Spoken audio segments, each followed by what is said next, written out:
อากาศร้อนๆแบบนี้สิ่งที่ทุกเฮือนขาดบ่ได้แม่นหยังน้อแม่นแล้วและนั่นคือเหตุผลว่าเป็นหยังอาชีพสร้าง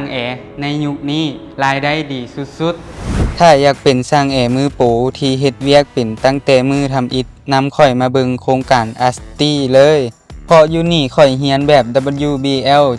75/25และข่อยบ่ได้นั่งอ่านแต่ปึ้มคู่มือในห้องเฮียนแต่ได้ลงพื้นที่หน้าเวียกจริงติดตั้งจริงกับบริษัทชั้นนำถึง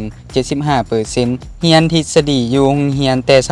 25% ที่สำคัญคือเรียนฟรีจนจบมีเงินอุดหนุนให้ทุกๆเดือนในระยะฝึกงานและจบมาปุ๊บแม่นมีเวียกเฮ็ดที่มั่นคงทันทีอายุ15 ปีขึ้นไปและเรียนจบชั้นประถมขึ้นไปที่อยากเปลี่ยนความมักให้เป็นอาชีพสแกน QR Code หรือกดสมัครลิงก์ด้านลุ่มนี้มาร่วมเป็นทีมสร้างมือโปรนำกันเลย